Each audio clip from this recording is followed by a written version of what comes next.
Yo guys, di bahasan kali ini kita bakal bongkar satu kali skill rahasia yang bisa bikin hidup lo, entah itu di sekolah atau di rumah, jadi jauh lebih asik dan gampang. Siap? Yuk kita mulai. Coba deh, pernah nggak sih lo ngerasa kayak, aduh pusing banget sama drama sekolah, ngerasa ditekan sama teman-teman, atau mungkin malah kena omel orang tua di rumah? Rasanya tuh kayak semua masalah datang barengan dan bikin kepala mau meledak kan? Coba deh lihat ini. Pasti ada satu atau dua yang relate banget kan?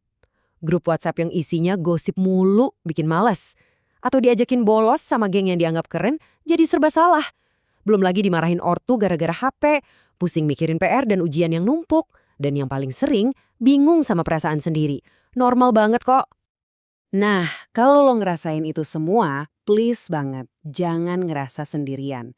Karena jutaan anak seumuran lo juga ngerasain hal yang sama.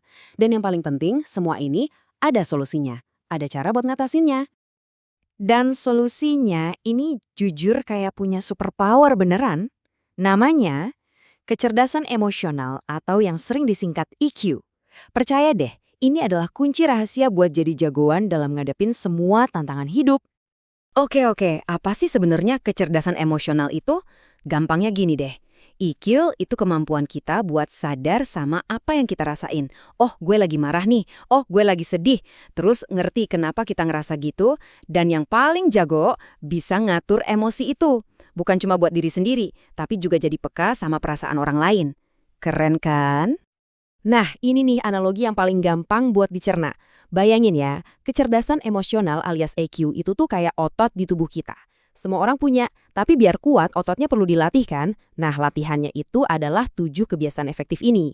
Jadi 7 kebiasaan ini adalah program workout kita buat ngebentuk dan nguatin otot EQ kita. Oke, siap-siap. Kita masuk ke misi pertama. Menguasai diri sendiri. Ini adalah fondasinya. Kita bakal bangun kekuatan dari dalam diri kita dulu lewat 3 kebiasaan pertama. Kebiasaan pertama, jadilah proaktif. Artinya apa? Lo itu supirnya, bukan penumpangnya, di mobil kehidupan lo sendiri.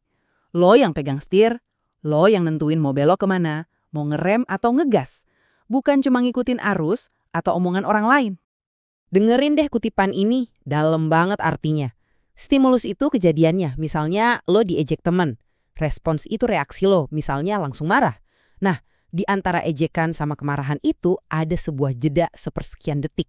Disitulah letak superpower lo. Di ruang itu lo bisa milih mau bereaksi kayak gimana. Terus, cara prakteknya gimana? Simple. Pertama, coba deh kenali apa aja sih yang biasanya bikin lo emosi. Kedua, pas pemicu itu datang, langsung tekan tombol jeda. Tarik napas dalam-dalam, jangan langsung bereaksi. Ketiga, baru deh pilih respon lo dengan sadar. Ingat, lo yang pegang kendali, bukan emosi lo. Kebiasaan kedua, mulai dari tujuan akhir. Ini tuh kayak lo punya Google Maps buat hidup lo. Lo harus tahu dulu mau kemana. Apa impian terbesar lo? Mau jadi musisi, gamer profesional, dokter? Kalau lo punya tujuan yang jelas, ngambil keputusan sehari-hari itu jadi lebih gampang dan terarah. Dan yang ketiga, di misi pertama ini, dahulukan yang utama. Ini nih, jurus sakti buat ngalahin rasa malas. Intinya, kerjain dulu hal yang paling penting, baru yang seru-seru. Contohnya, beresin PR dulu, baru deh main game sepuasnya. Percaya deh, main gamenya bakal jauh lebih nikmat karena nggak ada beban. Oke, misi pertama kelar. Fondasi diri udah mulai kuat. Sekarang waktunya kita naik level ke misi kedua, menjadi jagoan sosial. Ini semua tentang gimana cara kita ngebangun hubungan yang keren sama orang-orang di sekitar kita. Di misi ini ada 3 kebiasaan kunci. Keempat, berpikir menang-menang. Ini mindset di mana kita cari solusi biar semua orang senang, bukan cuma kita doang. Kelima, berusaha mengerti dulu, baru dimengerti. Ini skill dewa buat jadi pendengar yang baik. Dan keenam, wujudkan sinergi. Ini keyakinan kalau 1 tambah 1 itu bisa jadi 3, alias kerja bareng itu hasilnya bisa lebih dahsyat. Ngomongin teori doang kan nggak asik ya. Mending kita lihat langsung gimana kebiasaan-kebiasaan tadi bisa ngerubah total cara kita ngadepin masalah sehari-hari. Yuk kita bedah kasus. Skenario pertama, ada gosip soal lo di grup WA. Respons biasa, langsung panas, ngegas di grup, perang stiker, drama makin panjang. Tapi respons cerdas, tekan tombol jeda, habit 1, terus coba ngertiin dulu, habit 5, langsung japri orangnya. Tanya baik-baik, Itu baru keren. Skenario kedua, diajakin bolos atau nyoba hal-hal aneh sama geng populer. Respon biasa, ikutan aja deh biar diterima, takut dibilang cemen. Respon cerdas, ingat tujuan akhir lo, habit 2. Kalau lo pengen jadi atlet, lo butuh badan sehat kan? Jadi lo bisa nolak dengan santai dan punya alasan yang kuat, bukan cuma karena nggak boleh.